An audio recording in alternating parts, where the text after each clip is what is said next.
सबसे पहले सौरभ सर का धन्यवाद, जिन्होंने मुझे ये अपॉर्चुनिटी प्रदान की कि मैं आप लोगों से डायरेक्टली इंटरेक्ट हो सकूं।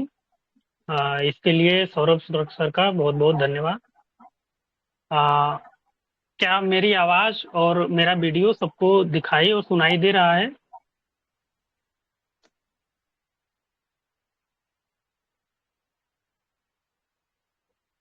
सौरभ सर। हाँ, आ रही है सबको। लोगों के कमेंट आ रहे हैं। ठीक। अच्छा। आप स्टार्ट करो। शुरू करें? हाँ, आप स्टार्ट करो। तो सबसे पहले आप सभी को बता दूं कि जब हम सिविल सर्विस के क्षेत्र में उतरते हैं तो हमारी सबसे बड़ी चुनौती पहले प्रीलिम्स होती है और फिर उसके बाद मेंस होती है। तो जब हम प्रीलिम्स क्लियर कर लेते हैं तो उसके बाद मेंस में अगर हम किसी से बात करें तो वो यही कहता है कि सबसे पहले हिंदी और निबंध इन दोनों पर फोकस करो, क्योंकि इसमें जनरली अच्छे मार्क्स आने चाहिए। अगर यहाँ लीडिंग मिल गई तो आप मेंस क्वालिफाई कर ले जाओगे। लेकिन सामान्यतः कोई इसका एप्रोप्रिएट तरीका नहीं बताता है कि ऐसे को कहाँ से तैयार करें, हिंदी को कैसे कवर करें। तो सौरभ सर ने हमसे बात किया तो हमने कहा ठीक है, मैंने जो स्ट्रेटजी फॉलो की थी वो मैं प्रोवाइड करा दूंगा। तो सौरभ सर का बहुत बहुत धन्यवाद है कि उन्होंने अपने इस चैनल के माध्यम से लगभग 3,000 से अधिक लोगों को इस तरह का गाइडेंस प्रदान करवा रहे हैं। तो मैं सबसे पहले आप लोगों को ऐसे के संदर्भ में बात करूंगा, ऐसे की अपनी स्ट्रेटजी शेयर करूंगा। अगर ऐसे की हम बात करें तो इसमें कुछ लोग यूपीएससी की भी तैयारी करते होंगे, कुछ लोग स्टेट पीसीएस की भी तैयारी करते होंगे। बेसिकली जो लोग उत्तर प्रदेश स्टेट सर्विस की तैयारी कर रहे हैं उनके लिए मैं ये बता दूं कि यहाँ का जो ऐसे का सिलेबस है वो डिफाइंड सिलेबस है। उसको लोक सेवा आयोग ने 3 सेक्शन में बांटा हुआ है, section A, section B and section C. और हर सेक्शन में उन्होंने डिफाइन किया हुआ है कि हम इस क्राइटेरिया से अपने सवाल पूछेंगे। और हर साल आप पेपर उठा के देखेंगे प्रीवियस ईयर के, चाहे वो 2018 के पहले का हो या फिर 2018 से और उसके बाद का हो, उन्होंने अपने इसी पैटर्न को फॉलो किया था। मैंने अपनी तैयारी के दौरान ऐसे के लिए सबसे पहले सिलेबस उठाया। सिलेबस में मैंने सेक्शन वाइज देखा कि क्या क्या चीजें दी हुई हैं। फिर मैंने प्रीवियस ईयर क्वेश्चन उठाया, उससे मैंने मैच कराया। तो मुझे अपना एक वो अनुमान मिल गया कि मैं किस किस फील्ड में क्या क्या काम करूं तो मेरा ऐसे का पोर्शन कवर हो जाएगा। ऐसे में मुझे भी पहले बहुत डर लगता था कि ऐसे कैसे लिखेंगे, कैसे उसमें अच्छा परफॉर्म करेंगे। मैंने कई सीनियर से बात भी किया लेकिन वो मुझे सेटिस्फाई नहीं कर पाया। उन्होंने मतलब तमाम सोर्स बता दिए कि ये पढ़ो यहाँ से हो जाएगा, उसको पढ़ो वहां से हो जाएगा। बट मैंने जब पेपर उठा के उसको देखना शुरू किया तो मुझे लगा कि ये मतलब ऐसे पॉसिबल नहीं है, उसके लिए एक स्ट्रेटजी अपनानी पड़ेगी। तो सेक्शन ए में जब आप देखेंगे अपने सिलेबस को उठा के ऐसे खंड को, सेक्शन ए में उन्होंने दे रखा है, पहला पॉइंट है लिटरेचर एंड कल्चर, साहित्य और संस्कृति। दूसरा उन्होंने समाज रखा हुआ है। तीसरा उन्होंने पॉलिटिकल स्फेयर को रखा हुआ है। तो मेरी साहित्य में पहले से भी रुचि रही है और मैं ग्रेजुएशन में इंग्लिश लिटरेचर मेरा सब्जेक्ट भी रहा है, तो साहित्य में ऑलरेडी मेरी रुचि रही है। तो मैंने लिटरेचर एंड कल्चर को फॉलो किया। इन तीनों सेक्शन में हमारी स्ट्रेटजी ये होनी चाहिए कि हर सेक्शन में एक पोर्शन खूब अच्छे से कवर करें। जैसे मैंने सेक्शन ए में लिटरेचर एंड कल्चर को खूब अच्छे से कवर किया था, मतलब उसके हर डायमेंशन को टच किया था कि उसको कैसे क्या करना है। इसी तरह सेक्शन बी से मैंने एग्रीकल्चर वाले सेक्शन को, उसमें 3 सेक्शन है, science and environment and technology, economic and तीसरा वो है topic agriculture industry and trade. तो इसमें मैंने एग्रीकल्चर को फॉलो किया था। मैंने जो पिछला ट्रेंड देखा था उसमें यही था कि एग्रीकल्चर से सवाल आ रहे हैं, तो मैंने एग्रीकल्चर को अच्छे से तैयार किया। क्योंकि ये हमारे जीएस थर्ड पेपर का पार्ट भी है तो हमें इसमें कोई बहुत बड़ी समस्या भी नहीं। फिर सेक्शन सी में भी 3 टॉपिक्स दिए हुए हैं। इन 3 टॉपिक्स में अगर हम देखें तो हम एक टॉपिक नंबर 2 जिसमें natural climate, landslide, earthquake and drought, सूखा, ये दिया हुआ है। तो मैंने इसको नेचुरल डिजास्टर को मैंने अच्छे से तैयार किया था। तो मेरी कुल मिला के पूरी ऐसे की स्ट्रेटजी ये रही कि पहले हमें सिलेबस देखना है। सिलेबस देख के तीनों सेक्शन से एटलीस्ट एक एक टॉपिक डिसाइड करना है जिसपे हमें खूब अच्छे से काम काम करना है कि अगर वो उस टॉपिक से कोई भी क्वेश्चन अगर एग्जाम हॉल में पूछा जा रहा है तो हम जो है उसको अच्छे से टैकल कर पाए। अच्छे से टैकल पर कर पाए इन द सेंस कि जो मैंने नोट्स बनाया हुआ है हूबहू उस नोट्स को मैं वहां ले जाके लिख दूं। ये मेरा अपना एक्सपीरियंस रहा है और इसी एक्सपीरियंस पे मैंने 2021 में मेंस दिया था, उस पे भी काम किया था, जबकि बहुत अच्छी मेरी तैयारी नहीं थी, लेकिन उस समय भी 95 टू 100 के बीच मेरा मार्क्स रहा है। 2022 में भी मैंने मेंस दिया, उसमें भी आई थिंक 98 के आसपास उसमें मार्क्स रहा है और इस बार तो 100 प्लस हो गया। तो मैंने इसी स्ट्रेटजी को अपने फॉलो किया था। अब आपको मैं सबसे पहले ऐसे तैयार करने का एक तरीका अपना बता देता हूँ कि ऐसे को कैसे तैयार करेंगे। जैसे लिटरेचर एंड कल्चर का सेक्शन अगर हमने पुटअप किया है कि हमको इस सेक्शन को अच्छे से तैयार करना है, तो हम कोई भी ऐसे लिखते हुए मतलब ये चीज का वो ध्यान रखना चाहिए कि ऐसे को शुरू करने से पहले हमें कोई कोटेशन याद हो या कोई अपनी कोई कविता याद हो या किसी राइटर की कुछ भी हो, मतलब ऐसे की शुरुआत हमें वहीं से करनी चाहिए, चाहे वो हिंदी मीडियम हो चाहे वो इंग्लिश मीडियम हो, दोनों के लिए स्ट्रेटजी सेम होनी होती है। मैंने अपना ऐसे जैसे अगर मैं सेक्शन ए को देखूं तो सेक्शन ए के प्रीवियस ईयर क्वेश्चन में पूछा था चरित्र निर्माण में साहित्य की भूमिका। तो ये साहित्य से क्वेश्चन हमेशा से सेक्शन ए में पूछा जाता रहा है, साहित्य और संस्कृति से। तो मैंने साहित्य को खूब अच्छे से पढ़ा था, तो उस साहित्य को लिखने के लिए मैंने कुछ कोटेशन भी पहले से तैयार कर रखे थे। उसको मैंने एक पेज पे आई थिंक 2 या 3 पेज में मैंने ऐसे का पूरा अपना कंटेंट बना लिया था और उसी को मैं तैयार करके गया था। उसमें मैंने हर तरह से अपना वो दिमाग सेट किया कि अगर इस तरह के क्वेश्चन साहित्य में पूछे गए तो मैं क्या लिखूंगा और इस तरह के क्वेश्चन पूछे गए तो मैं कौन सा कोटेशन लिखूंगा। तो मैंने कोटेशन 4-5 कोटेशन मैंने साहित्य के लिख दिए थे और उसी कोटेशन से मैंने वो 2021 में भी लिखा, 22 में भी लिखा और 23 में भी लिखा। कोटेशन से अपने ऐसे की मैंने शुरुआत की थी। उसके बाद फिर हम दूसरे पोर्शन प्रस्तावना पे आते हैं। प्रस्तावना को भी मैंने पहले से ही तैयार कर रखा था। मेरे पास इसका नोट्स है, हालांकि मैं अभी तो ट्रेनिंग सेंटर पे हूँ तो यहाँ मैं नहीं ला पाया हूँ, अभी वो मेरे कमरे पे है। तो मैं कभी जब फ्री होऊंगा जाऊंगा तो मैं उसको सर को शेयर कर दूंगा, वो आप लोगों को शेयर कर देंगे। वो मैंने खूब अच्छे से प्रस्तावना तैयार किया था। प्रस्तावना मैंने तीनों सेक्शन से तैयार किया था कि मुझे मेरा ये फिक्स था कि मुझे साहित्य अच्छे से तैयार करना है, तो मैंने साहित्य के लिए अलग से प्रस्तावना बनाई थी। उस प्रस्तावना को मैं हूबहू कहते हैं ना कि कामा वाइज फुल स्टॉप सब वैसे ही पूरा याद कर लिया था और उसकी कम से कम 15-20 बार केवल मैंने प्रस्तावना की ही वो प्रैक्टिस किया था कि प्रस्तावना गलत नहीं होना चाहिए।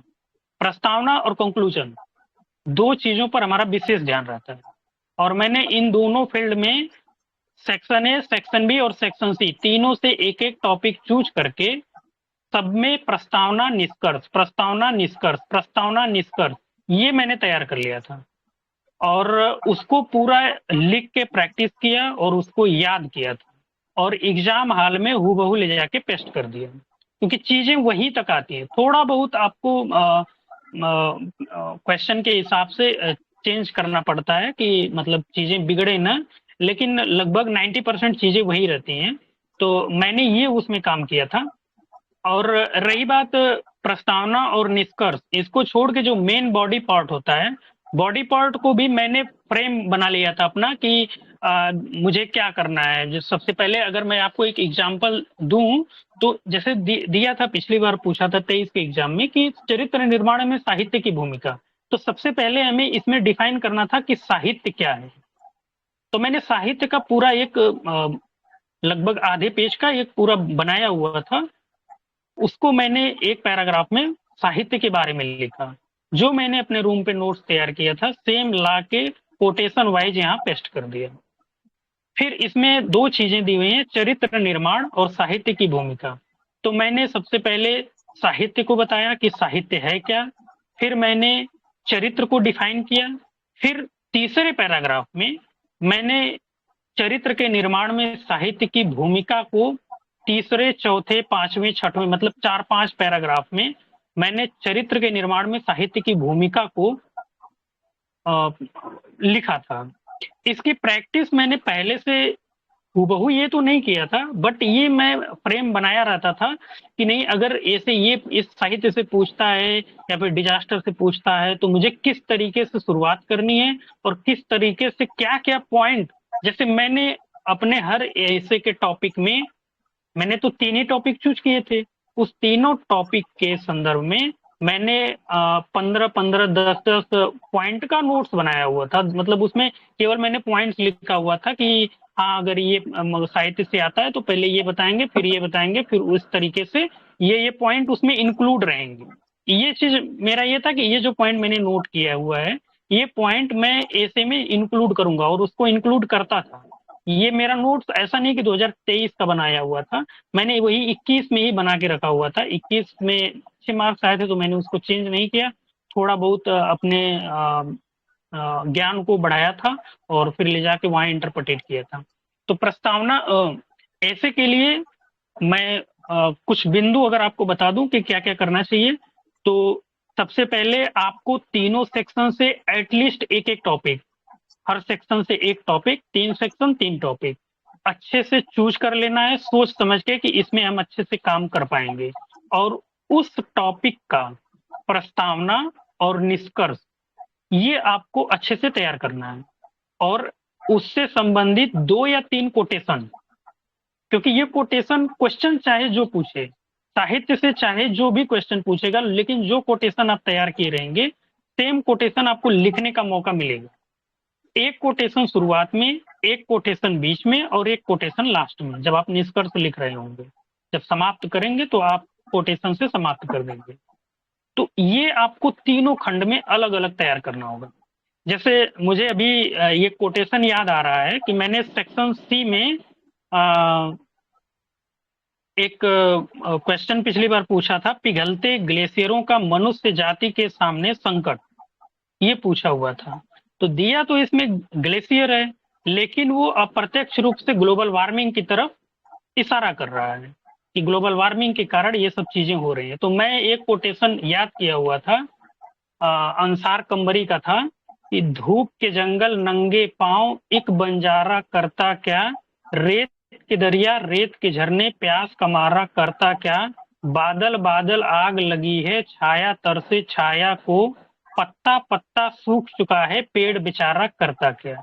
अब ये कोटेशन ऐसा है कि आप पर्यावरण से संबंधित, ग्लोबल वार्मिंग से संबंधित, डिजास्टर से संबंधित कोई भी क्वेश्चन अगर आपसे पूछा जाता है ऐसे में, तो आप इस अंसार कंबरी के इस लाइन को आप कोट कर सकते हैं। और मैंने किया था, मैंने 21 में भी यही सेम चीज लिखा है, सेम कोटेशन, 22 में भी सेम लिखा, 23 में भी मैंने पिघलते ग्लेशियरों का पूछा तो मैंने इसमें भी सेम लिखा।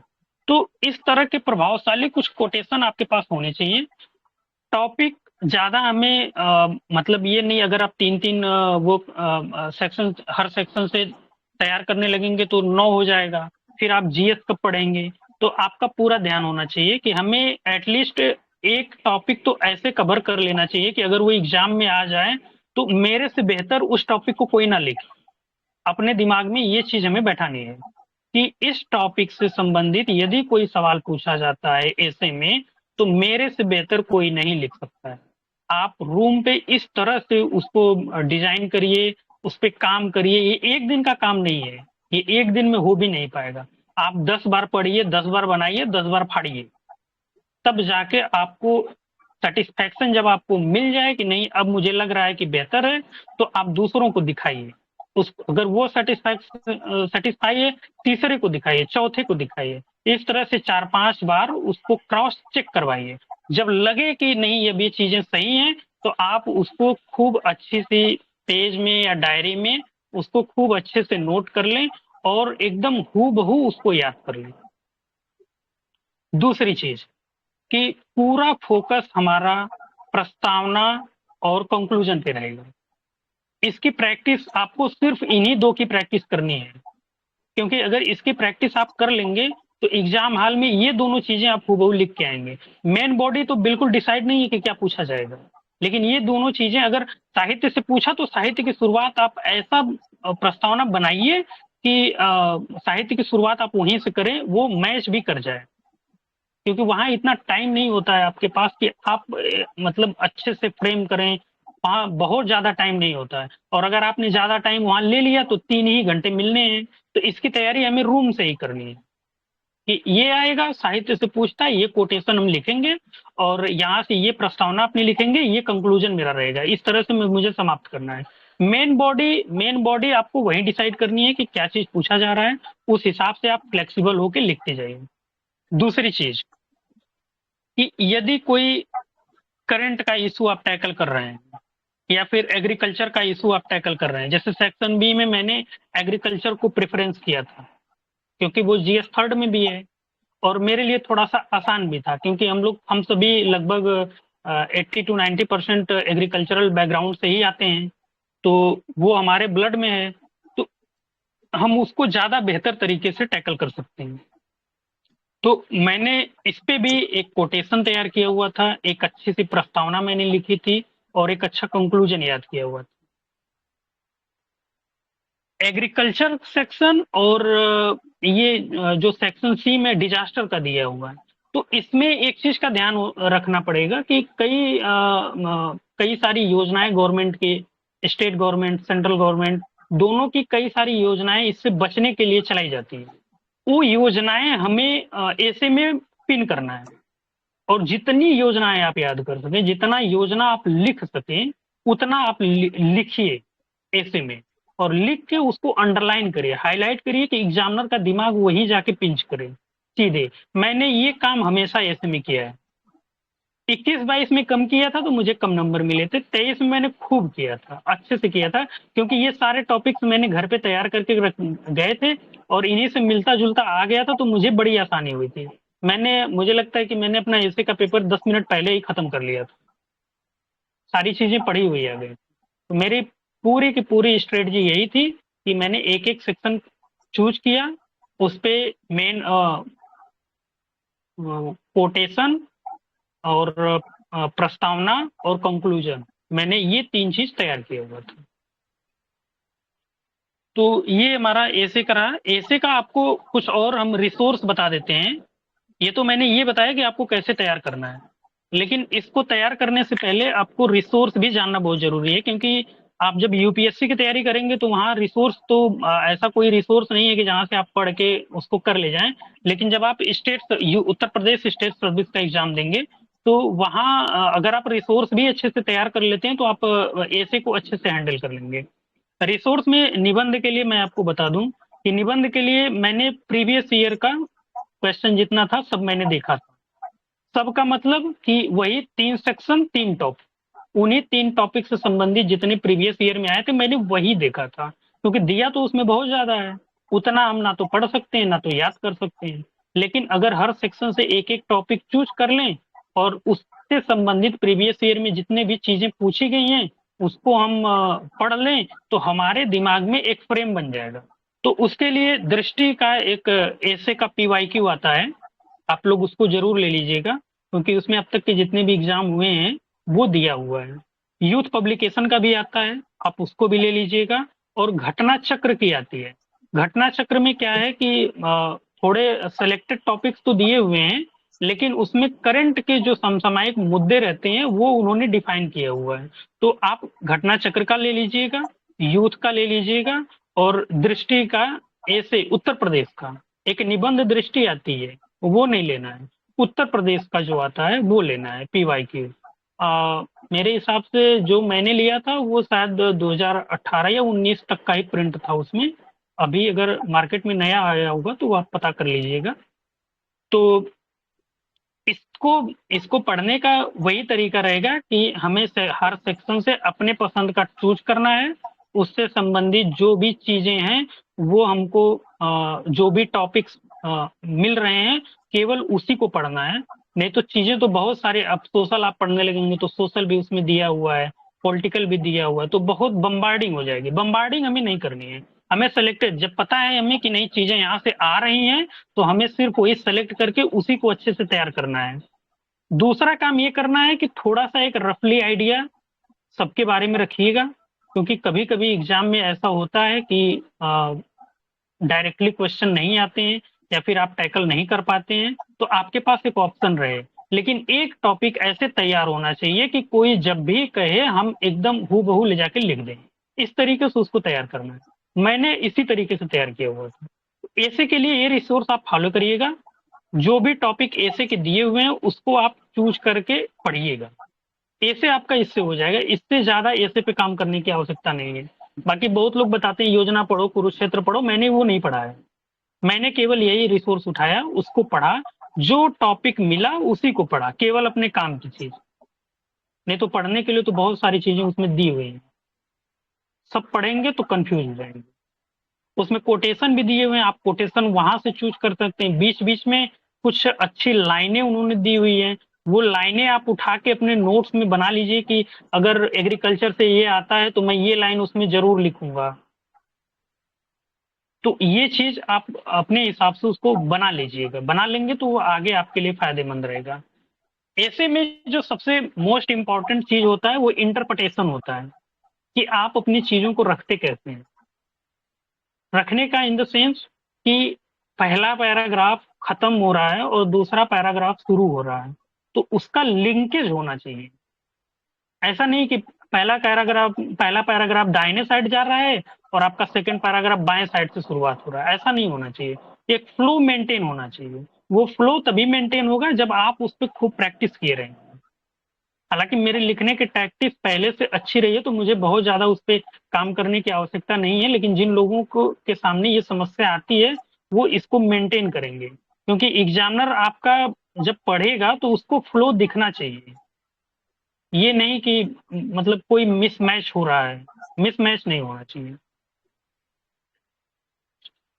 अब उसके बाद हम आते हैं जनरल हिंदी के पेपर में। अगर आपको और भी कोई समस्या ऐसे संबंधित कोई क्वेश्चन पूछना होगा तो आप सौरभ सर के पास भेज दीजिएगा, हम उसको अभी टैकल कर लेंगे। मैं आपको हिंदी का बता दे रहा हूँ कि हिंदी में मैंने क्या किया था। जनरल हिंदी के लिए दो दो सेक्शन है। जनरल हिंदी को अगर दो मतलब बांटे तो दो सेक्शन में हम बांट लेंगे। एक तो शब्दकोश वाला सेक्शन है, और एक आपका उसमें पैराग्राफ दिया रहता है और पत्र लेखन रहता है।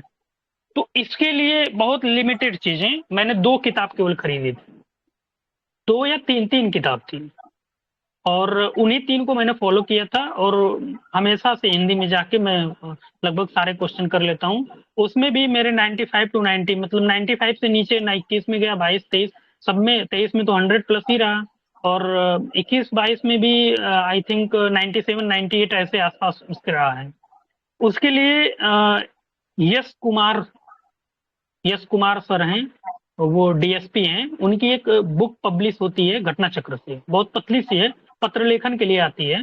पत्र लेखन के लिए और शब्दकोश के लिए, दोनों के लिए आती है। तो आप यश कुमार सर का वो दोनों बुक ले लीजिएगा। अगर मैं इसका स्क्रीनशॉट सौरभ सर को भेज दूंगा, वो आप लोगों को शेयर कर देंगे। वो पत्र लेखन की आई थिंक 25 से 30 पेज में होगी।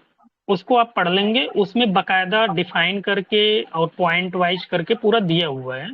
तो वो चीजें पत्र लेखन की वहां से हो जाती हैं। उसमें गद्यांश का भी दिया हुआ है, आप उसको ध्यान से पढ़िएगा। उसमें सारी चीजें लिखी हुई हैं कि हमको कैसे क्वेश्चन आए तो कैसे हैंडल करना है। लेकिन उसमें प्रैक्टिस बहुत ज्यादा नहीं दिया हुआ है। तो प्रैक्टिस के लिए मैंने यूथ पब्लिकेशन का लिया हुआ था, PYQ। उसमें उन्होंने सारे क्वेश्चन प्रीवियस ईयर में उत्तर प्रदेश के जितने भी क्वेश्चन किसी भी एग्जाम में पूछे गए हैं, वो सारे क्वेश्चन उन्होंने उसमें यूथ पब्लिकेशन में दिया हुआ है। और यश कुमार सर की जो बुक है उसमें उन्होंने तरीका बताया हुआ है कि कैसे उसको लिखना है, कैसे एक एक चीज उन्होंने एलाबोरेट करके लिखा हुआ है। और शब्दकोश के लिए भी घटना चक्र से ही उनकी किताब पब्लिश होती है, ग्रामर की। आप मैं दोनों किताब तीनों किताब मैं स्क्रीनशॉट शेयर कर दूंगा, आप लोग ये तीनों परचेज कर लेंगे तो वो हो जाएगा। और यश कुमार सर का वीडियो यूट्यूब पे है, तर्कस करके है उनका जो चैनल का नाम है, तर्कस। तो उसमें उन्होंने पत्र लेखन के लिए पूरी स्ट्रेटजी बताई हुई है और लिख के बताया हुआ है कि एक ऑथेंटिक पत्र लेखन कैसे किया जाता है। तो मैंने वहीं से किया था उस चीज को, आप भी वहां से देख सकते हैं। उनकी किताब ले लीजिएगा और उनका जो वीडियो है उसको देख लीजिएगा। इन दोनों से जनरल हिंदी का काम हो जाएगा, इसमें बहुत ज़्यादा समस्या नहीं होती है। और जब जो आप ग्रामर की किताब खरीदेंगे हिंदी की, यश कुमार सर की घटना चक्र से प्रकाशित होती है, मतलब ये ध्यान रहे। तो जब आप उसको पढ़ने जाएंगे उस किताब को, तो उसमें तो बहुत कुछ दिया हुआ है, लेकिन हमारे जो टॉपिक्स 5-6 टॉपिक्स जो डिफाइंड हैं सिलेबस में हमारे, उन्हीं को टिक करके और पूरा उसको हु बहू आप पढ़ डालिएगा। उसमें सारी चीजें, मैंने सारी चीजें उसकी रट डाली थी, मैं पहले से भी उसको पढ़ता था, तो मुझे उसका हर एक चीज याद था। और एक शब्दकोश के लिए आदित्य पब्लिकेशन की भी किताब आती है, वो भी अच्छी है, आप दोनों प्रीफर कर सकते हैं। मैंने यश कुमार सर का ही प्रीफर किया, उसी को मैंने पढ़ा था। और मैंने उसमें पीवाईक्यू नहीं देखे थे, सारी चीजें मैंने कोशिश की थी कि सारी चीजें याद कर डालूं, तो मैंने सारा चीज याद कर दिया था। एक चीज उसमें और मैं आपको बता दूं कि उसमें जो मुहावरे होते हैं, जो लोकोक्तियां और मुहावरे करके 10 क्वेश्चन आते हैं, उसमें वाक्य प्रयोग करने के लिए आता है, अर्थ भी लिखना होता है और वाक्य प्रयोग भी करना होता है। तो वाक्य प्रयोग करते समय आप इस चीज का ध्यान रखें कि आप जो वाक्य प्रयोग में लिखने जा रहे हैं वो समसामयिक मुद्दों से संबंधित हो। अगर नहीं आ रहा है तो फिर जो समझ में आए आप लिख दीजिए, लेकिन अगर आपको समसामयिक मुद्दों से संबंधित चीजें याद हैं, आप उसको इंटरलिंक कर पा रहे हैं, तो आप वो लिखें तो वो ज्यादा बेहतर होगा। मैंने यही काम किया था, 21 में नहीं किया था, 22-23 में मैंने किया था, तो काफी अच्छे मेरे मार्क्स इंप्रूव हुए थे।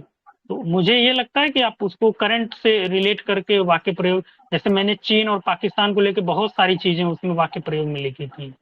कुछ भी पूछा चीन पाकिस्तान से रिलेट कर देते थे, रसिया यूक्रेन से रिलेट कर देते थे, साउथ कोरिया से south Korea north Korea relate कर देते थे, अमेरिका से, मतलब वर्ल्ड ऑर्डर से ही संबंधित चीजें मैं इंटरलिंक करके पूरा अपना लोकोक्ति और मुहावरा वाला सेक्शन करता था।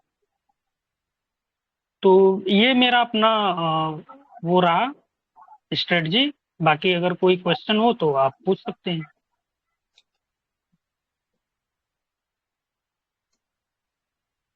ठीक है, धन्यवाद सर। एक्चुअली इनके क्वेश्चन है मैंने ले रखे हैं ऑलरेडी, तो मैं जो आपने शेयर कर दिया है वो तो ठीक है, उसके अलावा जो क्वेश्चन है मैं पूछ लेता हूँ। ठीक है, तो सोर्सेज आपने ऑलरेडी बता दिए हैं। इंट्रोडक्शन कंक्लूजन आपने बता दिया है कि मतलब ये जो आपने दृष्टि है इसकी बुक बताई और भी यूथ पब्लिकेशन की बताई, वहां से आपने पिकअप जी कर लिया था। बाकी न्यूज़पेपर की कोई भूमिका है या किस तरह से यूटिलाइज कर सकते हैं इससे के लिए, वो एक बार बता दीजिए। देखिए, न्यूज़पेपर की जहां तक बात है तो उसका यूज तो जीएस में बहुत ज्यादा है, लेकिन अगर एसे में भी है, ऐसे में, लेकिन अगर आप करंट के इशू टैकल करते हैं तो उसका जो संपादकीय वाला पार्ट है उसको आप पढ़ के टैकल कर लेंगे। लेकिन मैंने जो बताया है आपको वो ये है कि आप एक एक सेक्शन को चूज करिए।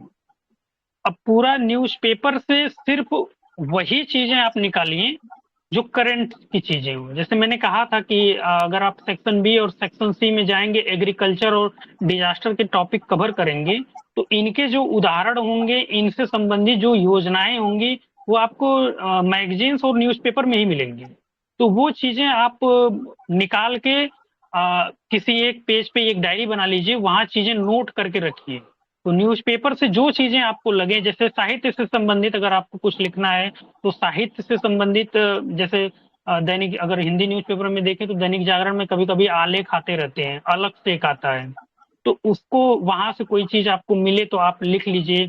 या फिर सोशल से संबंधित अगर आप मुद्दे टैकल करना चाहते हैं तो आप वहां से जो पॉइंट न्यूज़पेपर से आपको मिलते हैं आप लिख लीजिए। कुल मिला के मेरे कहने का मतलब ये है कि ऐसे में जो करंट के इश्यूज, जो करंट के टॉपिक हैं, जैसे सोशल हुआ, पॉलिटिकल हुआ, साइंस, इन्वायरमेंट, ये सब ऐसे टॉपिक्स हैं जहाँ करंट की अच्छी खासी भूमिका रहती है।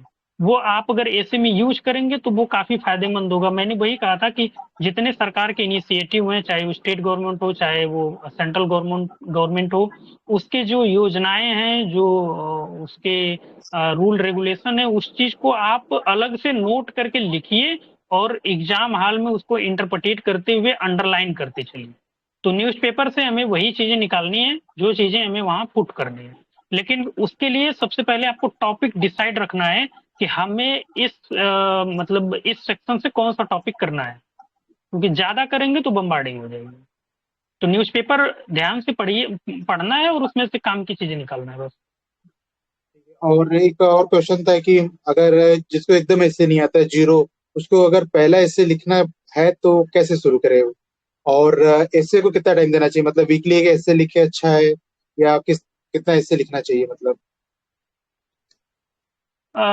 सबसे पहले तो मैं ये बता दूं, जो जिनको ऐसे लिखना बिल्कुल नहीं आता है वो कैसे ऐसे लिखें, मैं सबसे पहला फोकस इस पे करूंगा।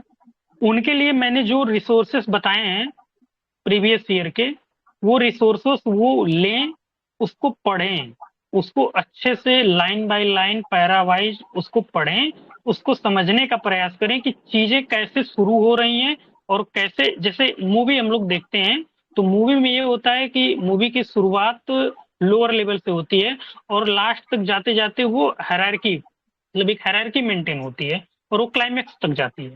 ऐसे में भी वही चीजें हमें मेंटेन करनी है। हमें शुरुआत एकदम लोअर लेवल से करनी है और उसको धीरे धीरे ऊपर उठाना है और ऊपर उठाते उठाते लास्ट में जाके कंक्लूड करना है। तो इसके लिए हमको एक आइडिया की जरूरत होती है। वो आइडिया आपको तभी मिलेगा जब आप प्रीवियस ईयर के क्वेश्चन पढ़ेंगे जो आए हुए हैं। मैंने खूब पढ़ा था, मैं ज्यादातर पढ़ा ही था। मैं सौरभ सर कह रहे थे कि अगर कोई कॉपी हो आप तो शेयर कर दीजिए, तो मैंने कोई टेस्ट नहीं दिया था ऐसे का। मैंने केवल पढ़ने पे फोकस किया था और जितना ज्यादा मैं ऐसे पढ़ सकता था मैं उसको पढ़ता था उसको हूबहू बहू उसमें से चीजें निकाल के अपना एक अलग नोट्स भी बनाता था कि नहीं ये चीजें मेरे काम की। जैसे बहुत सारी चीजें उसमें फालतू भी रहती हैं, उसको हमें नहीं लेना है क्योंकि आपके पास लिमिटेड टाइम और लिमिटेड पेज है, उसी में हमको अपना पूरा प्रदर्शन करना है। तो उसके लिए आपको अपनों को पहले से स्ट्रेटजी बनानी होगी। तो आप ऐसे पढ़िए, ऐसे में पहले मतलब 7-8 ऐसे पढ़ लीजिए, तो एक प्रस्तावना बनाइए अलग से कि हमको इस टॉपिक से, जैसे समाज में तो बहुत सारे मुद्दे हैं, तो इस समाज से संबंधित एक जनरल इंट्रोडक्शन हमें तैयार कर लेना है कि अगर समाज से कुछ भी पूछा जाएगा तो हम अपनी शुरुआत यहाँ से करेंगे। तो न्यू कमर्स के लिए ये है कि सबसे पहले वो जो सोर्स मैंने बताए हैं उसको पढ़ें, ज्यादा से ज्यादा पढ़ें, पढ़ के एक आइडिया क्रिएट करें, उसी को लिखें। जो ऐसे उन्होंने पढ़ा है उसी को लिखने का फिर से प्रयास करें। ऐसे 8-10 बार करेंगे तो उनके प्रैक्टिस में आ जाएगा और लिखने का वो हैबिट बन जाएगा। दूसरी चीज, ऐसे वीकली लिखें या डेली लिखें, तो ये आपके ऊपर डिपेंड करता है। अगर आपको लग रहा है कि नहीं हमारा ऐसे पोर्शन कमजोर है तो आप डेली तो नहीं कर सकते क्योंकि हमें जीएस भी पढ़ना है, तो आप वीकली लिख सकते हैं ऐसे। मैंने नहीं लिखा था, मेरा ये था कि मुझे अपने ऊपर कॉन्फिडेंस था कि नहीं मैं एग्जाम हॉल में ही जाके लिख दूंगा। तो मैंने केवल उसका वो तैयार किया हुआ था, इंट्रोडक्शन और कंक्लूजन वही तैयार किया हुआ था। लेकिन इसका मतलब ये नहीं था कि मैंने उसके बारे में कभी विचार नहीं किया था। मैं हमेशा रात को सोते वक्त जब मैं बेड पे सोता था तो मेरे दिमाग में हमेशा यही आता था कि अच्छा जीएस के ये टॉपिक्स मैंने पढ़े हैं तो इसको ऐसे में कैसे लिंक कर सकते हैं। ये चीजें आप कर सकते हैं। अगर आपके पास अभी तो बहुत टाइम है, अगर आप अभी से लगे हुए तो एक ऐसे लिखेंगे तो आपके लिए बाद में आसान रहेगा। क्योंकि मेरे पास टाइम बहुत कम था, मुझे उसी में जीएस भी तैयार करना था, तो मैंने ऐसे को छोड़ दिया था। और लेकिन मुझे अपने ऊपर कॉन्फिडेंस था कि नहीं मैं एग्जाम हॉल में जाके ऐसे में बेहतर प्रदर्शन कर पाऊँगा, क्योंकि मैंने 21 22 का पहले भी दे रखा था। तो आप वीकली ऐसे लिख सकते हैं, जिसके पास टाइम नहीं है, जिसको जीएस भी ज़्यादा पढ़ना है, वो जीएस कवर करे। ऐसे कोई बहुत बड़ा इश्यू नहीं है। बस मैंने जो स्ट्रेटजी शेयर की है, उसी को आप फॉलो करिएगा। एक्चुअली सर का क्या है कि बैकग्राउंड काफी स्ट्रांग रहा है इससे को लेके, और काफी प्रैक्टिस ऑलरेडी इन्होंने तैयार किया हुआ है। तो आप लोग ये मत करना, प्रैक्टिस करके जाना, लिख के जाना इससे। ठीक है, बहुत अच्छे से लिख के जाना, हाँ, इवेलुएट करके हाँ। जाना किसी से। सेल्फ इवेल्युएशन ऐसे में, अगर जैसे वैसे बहुत सारे टेलीग्राम चैनल है जहाँ पे, या बहुत लोग हैं जो फ्री में भी मतलब ऐसे चेक कर देते हैं, वहां पे आप करा सकते हैं। बट अगर सेल्फ इवेल्युएशन कोई करना चाह रहे हैं तो मतलब कैसे कर सकता है? देखिए, अगर आपकी तैयारी अच्छी है, अगर आप सिंसियर हैं, मेहनत से पढ़ते हैं, सीरियसली तैयारी करते हैं, तो हमको इवैल्यूएशन किसी और से कराने की आवश्यकता पड़ेगी ही नहीं। जैसे मैंने अपनी कॉपी कभी भी किसी से इवैल्यूएट नहीं कराया है। मैं अपनी चीज़ें खुद लिखता था, खुद उसको दोबारा पढ़ता था। उसमें फेयरली मैं देखता था कि मैंने कहाँ मिस्टेक किया हुआ है। तो अगर आपने अच्छे से तैयारी किया हुआ है, तो आप सेल्फ इवैल्यूएट करेंगे, तो आपको पता चल जाएगा कि कहाँ से चीज़ें खराब हो रही हैं, कहाँ से चीज़ें मिसमैच कर रही हैं। तो आप सेल्फ इवैल्यूएट अच्छे से कर पाएँ, किसी अन्य की आवश्यकता नहीं है। हाँ, अगर आपको लगता है कि हमें इवैल्यूएट कराने की ज़रूरत है, तो आप उन्हीं लोगों से इवैल्यूएट कराइएगा जो या तो अच्छे राइटर हों, या फिर सिलेक्टेड कैंडिडेट्स हों। जैसे सौरभ सर के यहाँ आप भेज सकते हैं, वो इवैल्यूएट कर देंगे। और एक है कि पैरा टू पैरा, जब हम पैरा चेंज करते हैं तो पैरा पैरा के बीच में लिंकेज रहते हैं, जैसे ना सोशली हाँ, सोशल वाला फैक्टर अपने, फिर नेक्स्ट आते तो लिखते हैं कि हाँ इन्वायरमेंटली इसका ये इम्पैक्ट पड़ेगा। तो वो एक बार लिंकेज पैरा का कौन कौन से वर्ड जनरली यूज करके कर सकते हैं, हिंदी और इंग्लिश मीडियम जब लोग के लिए? हाँ, हाँ। पैरा चेंज करते समय, जहाँ जैसे पैरा जब हम चेंज करते हैं, तो हमें इस बात का ध्यान रखना चाहिए कि जब हम कोई बात खत्म कर रहे हैं, यानी पैरा जब हम चेंज कर रहे हैं, तो जिस बात को हम कह रहे थे उस पैरा में, वो वहां समाप्त हो जाए, और जो नेक्स्ट पैरा शुरू हो रहा हो, आ, उसका लिंक उससे बने। जैसे साहित्य और चरित्र, दो चरित्र निर्माण में साहित्य की भूमिका पूछा हुआ था। तो पहले में हमने साहित्य बताया, दूसरे में हमने चरित्र बताया।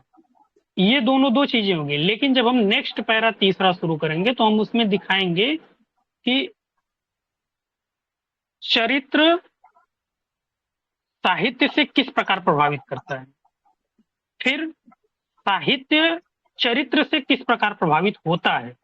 ये दोनों चीजें हम दिखाएंगे। तो इस तरीके से जब हम पैरा चेंज करेंगे, तो जिस जो पैरा हम खत्म कर रहे हैं, उस पैरा में वो बात समाप्त हो जानी चाहिए जो बात हम ऊपर कह रहे थे। नेक्स्ट पैरा में उसी से संबंधित अगले स्टेप की शुरुआत की जाएगी। और लिखना इस प्रकार से है कि लिंकेज उसका टूटे ना। ठीक है, बाकी तो ऐसे में मुझे लगता है कि 7 से 8 पेज मिलते हैं ना, एक ऐसे हाँ, लिखने हाँ, के लिए सात हाँ। आठ पेज मिलते हैं। एक चीज मैं बताना भूल गया था कि आपको ऐसे के जितने भी पेज मिल रहे हैं, आप कोशिश करिए कि पूरे पेज भर डालिए। अगर 8 पेज मिल रहे हैं, तो एटलीस्ट 7 पेज तो लिख ही डालिए। मैंने कई लोगों को देखा हुआ है कि वो 8 पेज दिया हुआ है, तो वो 6 पेज 5 पेज इतना लिख के बंद करते हैं। एक्चुअली एग्जामिनर का एक अपना माइंडसेट होता है, जब कॉपी भरी हुई होती है, तो वो भरी हुई कॉपियों पे नंबर देता है। 8 पेज किसी के पास समय नहीं है पढ़ने का, कि वो आठ आठ पेज आपका पढ़े। बस वो आपका इंट्रोडक्शन पढ़ेगा और कंक्लूजन पढ़ेगा। तो आप कोशिश करना कि 8 पेज है, तो आप 7 पेज, 7.5 पेज, 7 पेज से कम ना लिखें। पहले और दूसरे सेक्शन में यही चीज आप फॉलो करिए। तीसरे सेक्शन में अगर 6 पेज भी लिखेंगे, तो वो चीजें मेंटेन हो जाएंगी। एग्जामिनर इतना समझता है कि आगे टाइम कम मिला हो, लेकिन 6 से कम नहीं होना चाहिए। लेकिन अब आप ऐसा नहीं कर सकते कि आप 6 6 पेज तीनों में लिखें। पहले और दूसरे में कोशिश करिए कि 7 से 8 के बीच में आप भरें।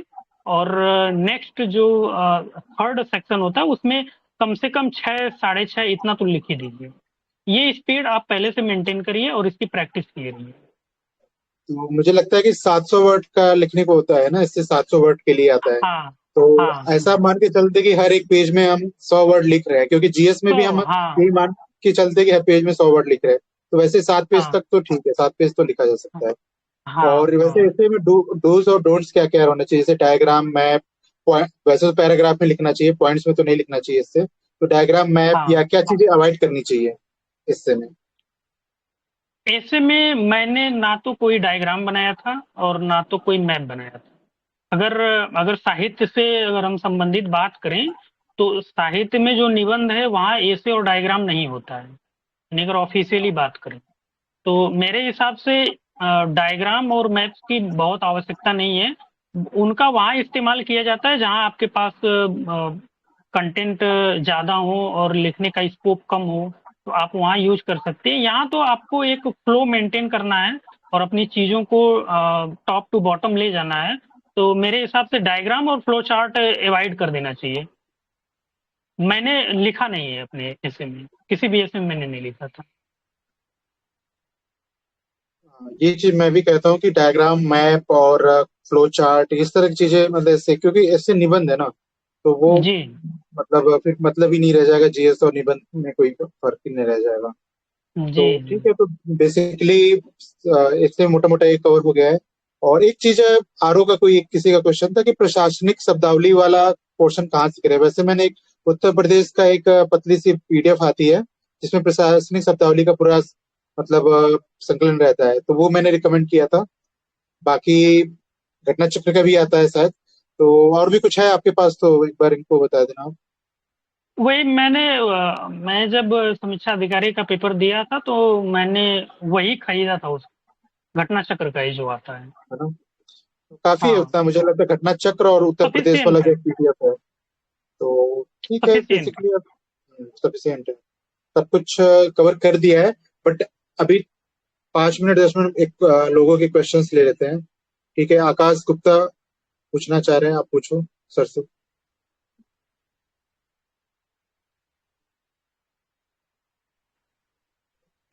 आकाश। हेलो सर, मेरा ये जी question, I am preparing for UPSC.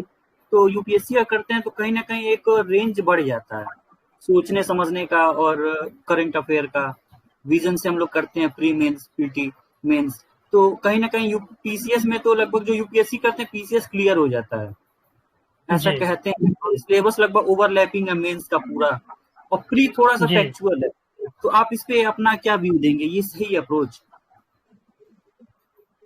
किसके लिए? प्री के लिए?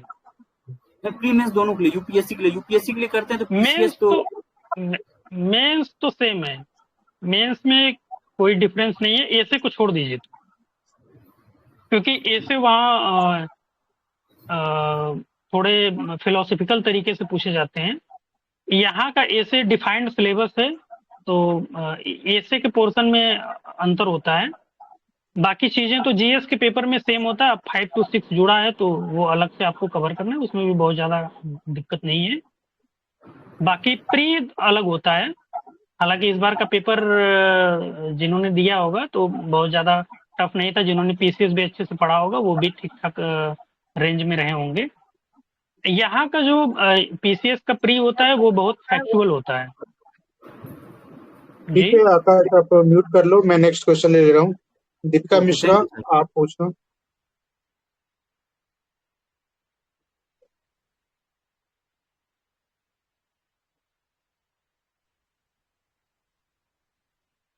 दीपिका मिश्रा, आप पूछो।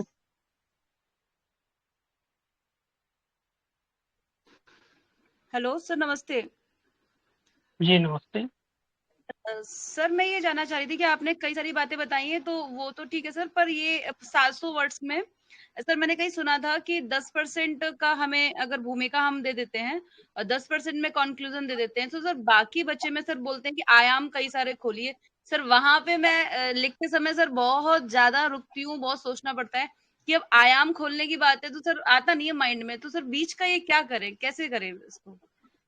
एक दो मैंने आयाम वही खोलने के बाद। चीज मैंने हम्म। वही चीज बताया था ना कि सबसे पहले तीनों सेक्शन से हम एक एक टॉपिक डिसाइड कर लें कि हमें एग्जाम हॉल में किसको टैकल करना है, और उसकी फ्रेमिंग हम रूम पे ही कर लें, क्योंकि वहां इतना टाइम नहीं होता है कि हम आयाम खोलें और लिखें। लिखना जो बहुत ज्यादा होता है। मैंने ये सब काम घर पे किए हुए थे। मैंने ये भी आइडिया लगाया था कि अगर इससे इतर क्वेश्चन पूछते हैं तो हमें क्या-क्या और अलग टॉपिक में आयाम खोल सकते हैं। जैसे अगर साहित्य की बात कर लें या फिर एग्रीकल्चर की बात कर लेते हैं दूसरे टॉपिक पे कि एग्रीकल्चर से संबंधित वो पूछा हुआ था। उन्होंने एक क्वेश्चन पूछा था कि कृषि क्षेत्र में नई संभावनाएं, तो ये एक नया जी टॉपिक है। अब हम इसका एजम्पशन तो नहीं कर सकते कि नहीं यही चीजें पूछेंगे। कृषि क्षेत्र में संभावनाओं की जगह समस्याएं भी पूछ सकता था कि कृषि क्षेत्र में समस्याएं। तो बेसिकली मैंने तो जो तैयारी की थी वो कृषि क्षेत्र में समस्याओं पे ही अपनी तैयारी की थी, जो घर पे मैंने किया था। लेकिन वहां उन्होंने पूछा नई संभावनाएं, लेकिन मैंने इस चीज को भी मेंटली प्रिपेयर किया था कि अगर क्वेश्चन चेंज होता है तो हमको कैसे टैकल करना है। भूमिका और कंक्लूजन मेरा सेम था। जो मैंने भूमिका और कंक्लूजन कृषि क्षेत्र में समस्याओं पे घर पे तैयार की थी, वही वहां जाके मैंने लिखा था। उसमें विथ डेटा मैंने उसको लिखा हुआ था। घर पे भी वही चीजें मैंने वहां लिखी, लेकिन उसमें अब कृषि क्षेत्र में नई संभावनाएं, ये नया चीज हमको पूछा गया था। तो हमको लगभग 10 सेक्शन में बांट के लिखना चाहिए। तो मैंने मेरे दो सेक्शन हो गए प्रस्तावना और कंक्लूजन के। बाकी जो बचे 8 सेक्शन में है, उसमें मैंने कृषि क्षेत्र की संभावनाएं 5 मिनट के अंदर बहुत सारी 7 8 10 जितनी भी हो सकती थी, उसको मैंने नोट कर लिया कि ये 4 5 पॉइंट मुझे लिखना है। मैंने पहले ब्लैंक पे कर लिया, फिर एक एक पॉइंट पे मैंने एक एक पैरा बनाना शुरू किया और उसको गवर्नमेंट स्कीम के साथ जोड़ करके लिखना शुरू किया, क्योंकि सरकार ने इसमें ये इनिशिएटिव किया है, इससे ये संभावना है, इससे गरीबी बेरोजगारी और तमाम समस्याएं दूर हो जाएंगी। तो ये प्रैक्टिस आप थोड़ा सा घर पे पहले से कर लीजिएगा कि अगर एग्जाम हॉल में चीजें बदलती हैं तो उसको कैसे टैकल करना है। ठीक है सर। बाकी ठीक है। पूरा हाँ बोलो। बाकी पूरा डायमेंशन अगर कोई ये सोचे कि हम एग्जाम हॉल में खोल के वहां खोलें और फिर लिखें, तो उतना टाइम नहीं दिया होता है वहां पे। एक बात ठीक सर है। और है सर, इवैल्यूएशन जो आप बोल रहे हैं कि सेल्फ इवैल्यूएशन, सर अब ये है कि सेल्फ इवैल्यूएशन करना और सर अपनी ही गलतियां निकालना, सर मुझे ऐसा लगता है सर बहुत हार्ड टास्क है कि अगर गलतियां पता ही होती तो होती क्यों। देखिए, लिखते वक्त हमें नहीं पता चलता है कि हम क्या गलती कर रहे हैं, अच्छा। लेकिन अगर आप किसी और की जैसे अभी आप किसी छोटे बच्चे की कॉपी पढ़ेंगे तो आपको उसमें गलतियां मिल जाएंगी कि हाँ जी ये गलतियां इसकी हैं। तो वही चीज तो अपने साथ भी करनी पड़ेगी ना। अगर आपसे नहीं हो पा रहा है तो आप लेकिन किसी अच्छे इवेल्युएटर को दिखाइएगा, क्योंकि हमको बहुत मतलब भाई किस पे हम भरोसा करें कि नहीं ये हमसे ज्यादा ही जानता है। तो मैं तो अपना खुद ही करता था। एक्चुअली इस पे मैं एक कमेंट करूंगा कि कभी कभी बहुत टाइम होता है कि हमारे पास कोई रहता नहीं, अवेलेबल नहीं रहता है कि हम किसी से इवेल्युएट करा सके, तो उस समय सेल्फ इवेल्युएशन काम आता है। और एक जी कॉन्सेप्ट होता है जौहरी विंडो का। आप लोग गूगल पे सर्च करना जौहरी विंडो, उसमें आपको पता चलेगा कि कुछ ऐसी चीजें होती है ना, गलतियां, जो आपको समझ में आती है कि हाँ मैंने गलती की है। कुछ गलती आपकी ऐसी होती है जो सिर्फ सामने वालों को समझ में आती है कि आपने ये गलती की है। तो वो एक जौहरी विंडो कॉन्सेप्ट आप जानना। तो सेल्फ इवेल्युएशन भी वर्क करता है और साथ ही साथ दूसरे से इवेल्युएट कराना भी। आपके पास अगर कोई अवेलेबल मिलता है तो आप जरूर कराइए, अदरवाइज सेल्फ इवेल्युएशन भी आप अडॉप्ट कर सकते हैं। ठीक है। मैं नेक्स्ट क्वेरी ले रहा हूँ पवन जी का। पवन आप पूछो।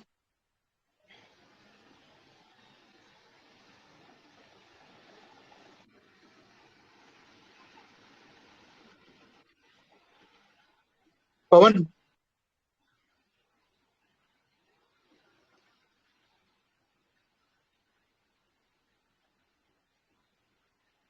ओके ठीक है। नेक्स्ट अंकित आप पूछो। Ankit. Yes sir. Hmm, hello. पूछो।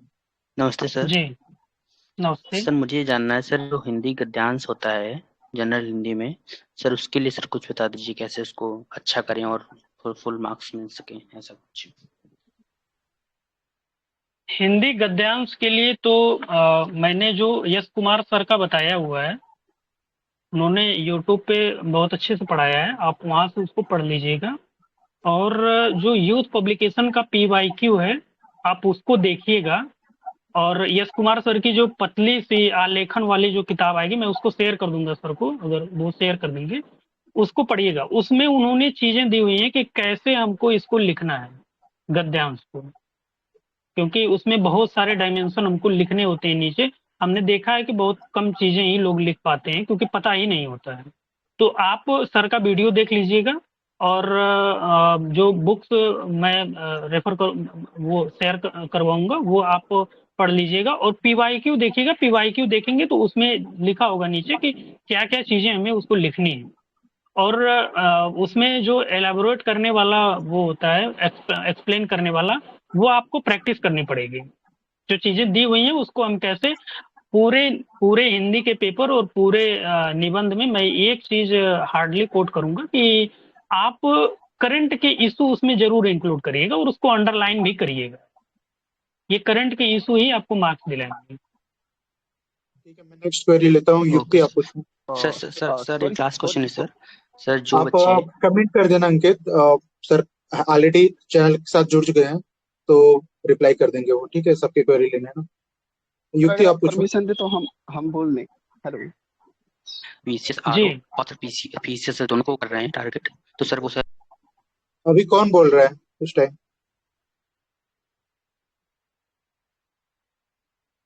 हेलो या good morning sir. Good morning. अपना नाम बताओ। मेरा नाम पवन है सर। अभी कुछ समय पहले ठीक है, आपने पवन। बोला था पवन। ठीक है। सर मेरे को एक चीज दो चीज जानना था। पहला चीज ये जानना था सर, मैंने अभी पहला इससे जैसे कल लिख रहा था सर, प्रयास कर रहा था लिखने का और कुछ बेसिक चीजें मैंने यूट्यूब वगैरह से किया था सर कंप्लीट। तो मेरे को ये जानना सर कि जैसे 2 से 3 पेज लिखने के बाद कभी कभी अपने पास लग रहा है कि यार कंटेंट की कमी है, मतलब सर ब्लैंक सा हो जा रहा था, उसको कैसे किया जाए सर? उस चीज उसके को लिए कैसे मैंने जो रोकिएगा? रिसोर्स बताए हैं उस रिसोर्स को आप पढ़िए, वहां से आपको कंटेंट मिलेगा। मैंने यही किया था जब मैंने ऐसे की शुरुआत की थी। तो मैंने तो पहले भी बता दिया कि मैंने घर पे कभी प्रैक्टिस नहीं किया है लिखने का। मैंने केवल प्रस्तावना और निष्कर्ष लिखा। लेकिन मुझे कहीं न कहीं इस बात का हमेशा एहसास होता था कि मेरे पास कंटेंट की कमी है। मैं उसको लिख नहीं पा रहा हूँ। मुझे उस पे काम करना है। तो मैंने प्रीवियस ईयर के जितने भी क्वेश्चन थे मैंने उसको पढ़ता गया और उसमें जो-जो चीज़ें मुझे लगती थी कि ये चीज़ें इम्पोर्टेंट है मैं उसको कोट करता गया, उसको अंडरलाइन करता गया, उसको एक पेज पे लिखता गया। सर ने हमसे एक बार कहा था, सौरभ सर ने, कि आपके पास अगर कोई नोट्स हो तो शेयर करो। तो मैंने जब अपना ऐसे का नोट्स उठाया तो मुझे उसको देख के हंसी छूट गई। मैंने ये कहा कि अगर मैं ये शेयर कर दूंगा तो कोई समझ ही नहीं पाएगा कि मैंने ऐसे लिखा है या फिर जीएस का कोई क्वेश्चन लिखा है।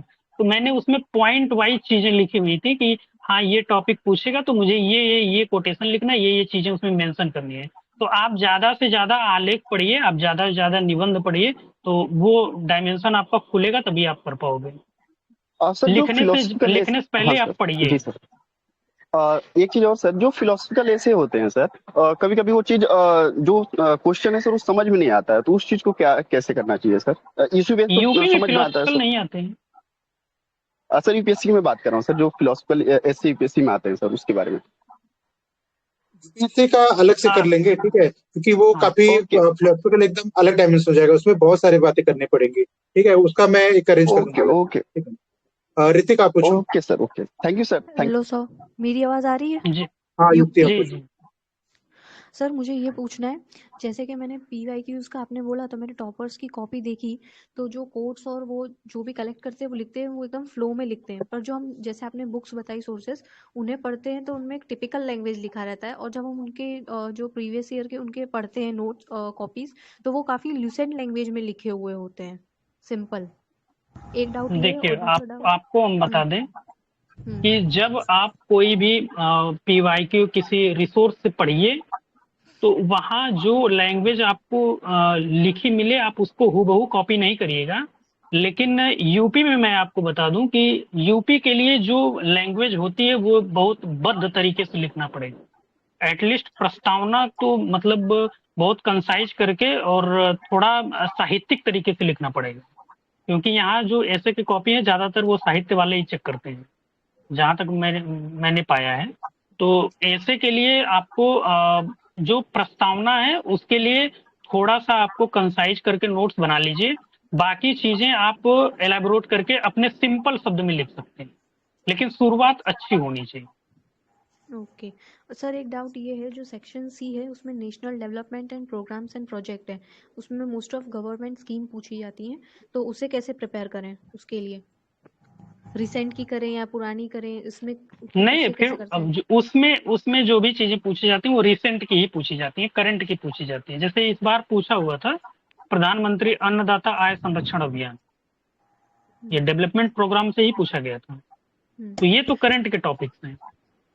तो करंट के टॉपिक्स के लिए आपको लगातार अपडेट रहना पड़ेगा, मैगजीन, न्यूज़पेपर, ये सब आपको पढ़ना पड़ेगा। उससे बेहतर अगर मैं आपको एक विकल्प दे दूं तो आप जो डिजास्टर वाले हैं, एनवायरनमेंट से संबंधित जो चीजें हैं, उसको आप तैयार कर सकते हैं अच्छे से, क्योंकि वो बदलती नहीं है, वो बदलेंगी नहीं। आज भी वही पूछा, आज ग्लेशियर पूछा है, कल हिमालय से संबंधित कोई चीज दे देगा, परसों वन संरक्षण से कोई चीज दे देगा, लेकिन वही चीज पूछेगा वो। सर ऐसे हिंदी में लिखना चाहिए या इंग्लिश में लिखना चाहिए? आप जिसमें सहज हो, कोई बाउंडेशन नहीं है। अच्छा, एक क्वेश्चन था कि हिंदी मीडियम वाले इंग्लिश मीडियम वाले हिंदी में लिख सकते हैं इससे क्या? तो ये तो मुझे लगता है कि लिख सकते हैं। नहीं, ऐसा नहीं है। इंग्लिश मीडियम वाले नहीं लिख सकते हैं, जहाँ तक मुझे जानकारी है। एक्चुअली क्लियर करना पड़ेगा, ये थोड़ा सा एक मतलब डाउटफुल है, मतलब तो वो मैं क्लियर करूंगा। और हिंदी मीडियम वाले हिंदी मीडियम वाले लिख सकते हैं, ये मुझे पता है। अच्छा, वो मैं क्लियर करके आप लोगों को बता दूंगा। ठीक है, एक लास्ट क्वेरी ले लेते हैं। ऋतिक, आप बहुत देर से पूछ रहे थे, पूछो। फिर उसके बाद जिन लोगों की कोई क्वेरी होगी वो कमेंट पे कर देना, कमेंट डाल देना, तो अभय सर या मैं उसको एड्रेस कर देंगे। बाकी सर का एक क्या कहते हैं, प्रीलिम्स में बड़ा अच्छा मार्क्स है, उसको भी सर से नॉलेज लिया जाएगा कैसे करना है। ठीक है, तो एक लास्ट क्वेरी ले लेते हैं। ऋतिक, आप अगर पूछना है तो पूछो। हेलो जी सर, नमस्ते। नमस्ते सर, ये आपने बताया जो अगर ऐसे स्टार्टिंग में कैसे करें, मतलब जिससे बिल्कुल भी नहीं आता ना, उसके लिए आपने बताया कुछ ऐसे फ्री सोर्सेज जो आपने बताया, मतलब उन्हें पहले पढ़े अच्छी तरह। जी, आपको अगर बिल्कुल नहीं आता है तो जी सर। आप पहले तीनों सेक्शन में से, जी सर, मैं फिर वही कहूंगा कि आप एक एक सेक्शन की शुरुआत करें। जैसे आप सेक्शन ए के तीनों टॉपिक्स को देख लें, आपको जिसमें सहजता महसूस हो आप उसको चूज कर लें, और उस टॉपिक से संबंधित पीवाईक्यू में जितने भी सवाल पूछे गए हैं प्रीवियस ईयर, उनके ऐसे को आप पढ़िए, खूब ध्यान से पढ़िए कि कैसे टॉपिक की शुरुआत की जा रही है और कैसे इसका अंत किया जा रहा है। जैसे फिल्म की तरह कि ग्राउंड लेवल से शुरुआत होती है और एक हायरार्की बनती जाती है, कहानी आगे बढ़नी चाहिए। सब मिला के ऐसे का मूल फंडा ये होता है कि कहानी की शुरुआत लोअर लेवल से हो और वो कहानी धीरे धीरे गांव से शहर की तरफ जाए, मतलब आगे बढ़ते जाए, फॉरवर्ड रहे। आप प्रीवियस ईयर को लिखो, हो जाएगा। ठीक है सर। ठीक है, एक डाउट और पूछना है। आप कमेंट कर देना, युक्ति आप कमेंट कर देना, एड्रेस कर देंगे। ठीक है, अभी कुछ okay sir, thank you sir. ठीक है, ओके। दो तीन बातें मैं एक्चुअली और शेयर करना चाहता हूँ। जैसे कि मैंने ऑलरेडी टॉपिक शेयर किया हुआ है ऐसे कि कौन कौन से इंपॉर्टेंट टॉपिक्स है, कुछ 17-18 है, तो आप वहां से चूज कर सकते हो। जैसे सर ने बताया, हर एक सेक्शन से एक एक टॉपिक पे आप अच्छे से डिटेल में होना चाहिए। एक चीज और कहूंगा कि एग्रीकल्चर वाला जो टॉपिक है और दूसरा एक इन्वायरमेंट वाला है, ये मतलब बहुत ही कॉमन टॉपिक है। ऐसे 2-3 टॉपिक ना बहुत कॉमन है और बहुत ईजी है, मतलब कि आप उसमें बहुत अच्छा कंटेंट बना सकते हो। तो वो वाला कोशिश करो आप अटेंड करने की।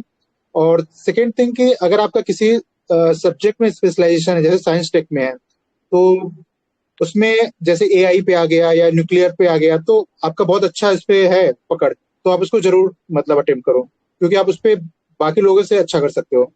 या इंटरनेशनल रिलेशन पे काफी लोगों का अच्छा मतलब रहता है नॉलेज, या अपडेटेड रहते हैं काफी। तो स्पेशलाइजेशन वाले जो एरिया है ना, अगर आप उसमें बहुत अच्छे हो तो उसको जरूर अटेम्प्ट करना। ठीक है, तो ये 2-3 चीजें हैं।